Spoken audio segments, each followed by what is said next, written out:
Hey everyone, it's Coily Diaries back with another video. Today we're talking about recycling your parts, or why you should consider having permanent parts in your natural hair, the benefits of them, etc. I don't think it's a topic that's spoken about a lot in the natural hair community, and I have found it to be beneficial. So I decided I'll come out here and talk about it, share with my sisters, see if anyone's doing it, and if not, well, it might be something you might want to try. If you're new to my channel, please subscribe. I really do appreciate it. Be sure to thumbs up the video as well. It just lets YouTube know that you enjoy this kind of video, and they will bring these videos to you a little bit more often. Also, if you are a returning subscriber, you know I love you. Let's get into the video.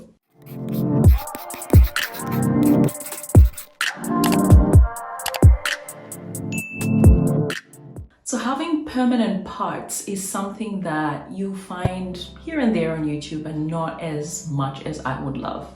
I wish there was more people talking about it. The only few that I can say I've seen talk about it is KimiTube days and days and years ago, actually.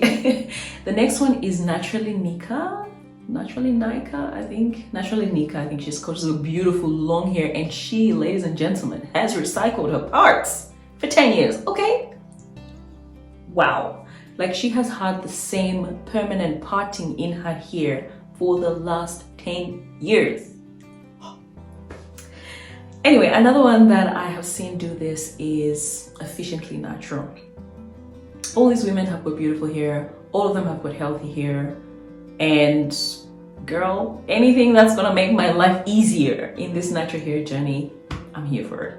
So why should you even consider this? Well, parting your natural hair is probably one of the most tiresome, time-consuming, delicate processes that you can encounter or that you can embark on with your natural hair.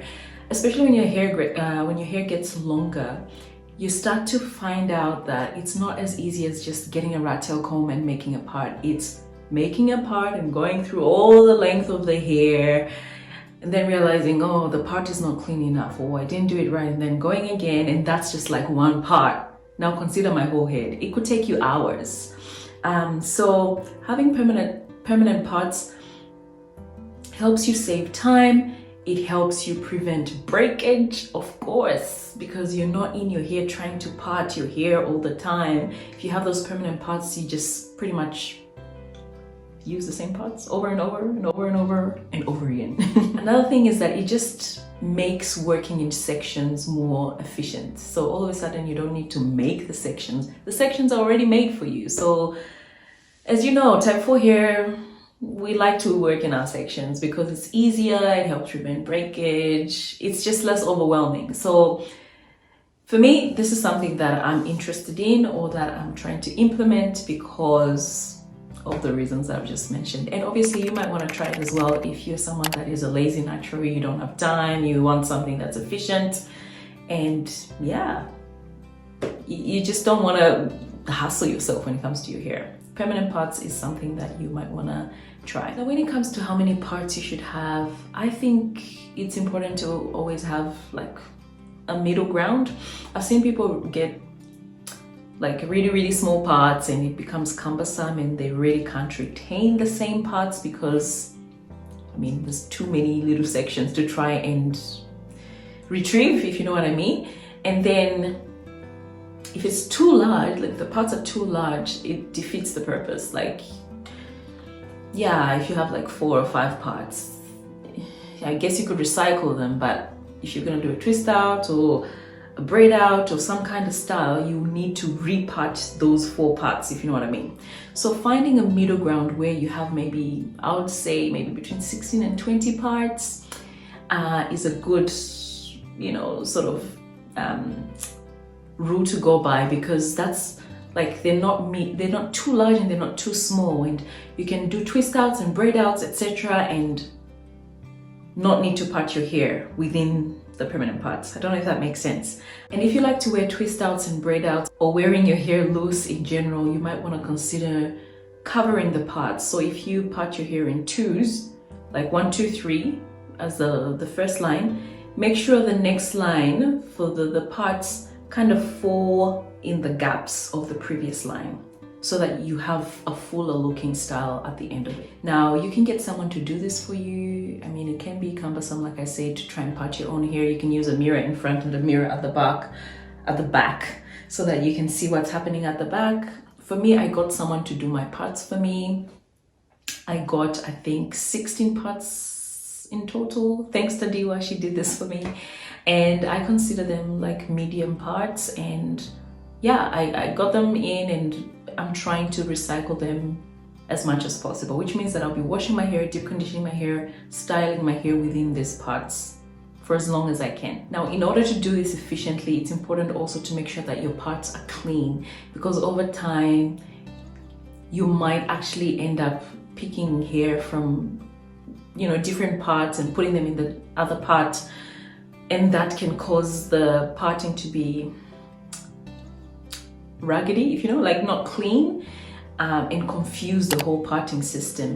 In general, permanent parts are easy to retrieve, but in order to ensure that you find this process easier to always just revert and retrieve your parts, no matter what style you have your hair in, make your parts clean from the start. Okay, so use a rattle comb, nice and clean parts, and start from there. So like I said already, guys, the advantages of these parts are that they're time saving. There is less breakage. You can complete your entire wash day in those twists, and you can style your hair in those twists, like no need for parting. That is, like, for me, game changer. So one of the biggest concerns when it comes to permanent parts is thinning. Thinning, you know, where you part the hair. And I have seen a lot of people sort of say, oh, you know, you have to recycle your parts. If you have a middle part, if you do a middle part here or a side part, make sure you change things up so that you avoid thinning. And that is true. I believe that to be true, and it's definitely very possible. However, I guess it's worth trying, because consider the damage that you experience from parting your hair often, you know, and the time that you spend parting your hair often versus trying to be gentle with the permanent parts that you've instilled or installed, and not adding pressure to your scalp, period. Like, what I'm trying to say is that the main reason that you'll be experiencing thinning with your parts is if you're applying too much tension to those parts. I'm not saying thinning cannot happen if you're still really gentle and your roots are loose, etc.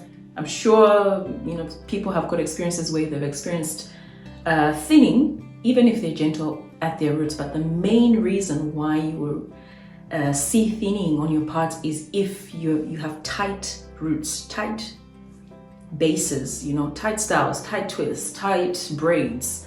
You know, if you're slicking your hair, it's so tight, and you know, because it's the same part over and over, the hair just breaks, and all of a sudden the parts become wider and wider. For me, I don't see this being a problem, because my twists are generally firm, not loose, and honestly, at the moment, I'm trying to braid the roots of my hair to just allow for a better stretch and less tangles at the base. I've done a whole video about stretching your roots. I'll put a link above. But even if my hair is firm at the base, it's not tight. It's never tight. I'm never in agony. Right now, my hair is as free as, you know, can be. I don't have any feeling of discomfort in my parts or anything like that. And of course, if I think that down the line my hair is thinning, I might switch the parts up and start the process over again. Either way, I don't think it's a train smash for me to actually not give this a shot. And I would encourage you to try it as well if you are looking to save time or you just don't have time. Literally, guys, this year I am trying to save time with I do not have the hours I used to have before, guys. Like, man, I need to find things that work for my hair, things that work for me. I seriously don't have hours to deep condition my hair. I don't have hours I don't have a wash day. It's not there. My baby needs me 24/7. Yeah, ain't got time for my hair, okay? So yeah, permanent parts is very attractive to me, and that's the reason why I am gonna start my permanent parts. Another tip when it comes to thinning on the parts or thinning you know, when it comes to using permanent parts is that I've seen Naturally Nika, she has a method that she uses. I'll put a link in the description or in the cards of a video that she shared of how she ensures that her parts don't thin out. She pretty much ensures the parts are clean, and she gathers all the hairs, so she sort of smooths the hair around each part to ensure that there's no breakage or any opportunity for tangles and breakage, and therefore thinning just around the parts. She's actually quite practical and smart. I think you should check her out if you haven't seen her. A lot of the people on YouTube that will help you revolutionize your hair are nothing against big YouTubers, but they're a lot of them are just small YouTube channels, and they're just sharing what has worked for them, because you and I know there's a lot of videos out there that really do not help. And they may be from a big YouTuber, but I am proof that after years and years of being here on YouTube, looking at content, at the end of the day, I've had to find ways or practical ways with my hair that work for me in my lifestyle. So check out Naturally Nika if you're interested to learn more about permanent parts. But yeah, I just wanted to come out here and talk about that and give you guys, I guess, some information and a starting point if it's something you're interested in. The question of the day is, do you do permanent parts? Do you have permanent parts?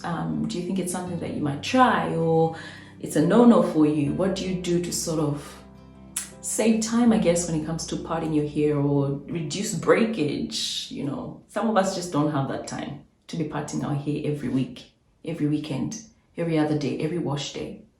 Look, that's a luxury for me at the moment. So yeah, this is gonna have to work for me. Hope you enjoyed this video. Be sure to subscribe, comment, like, and share this video. Until next time, it's Coily Diaries.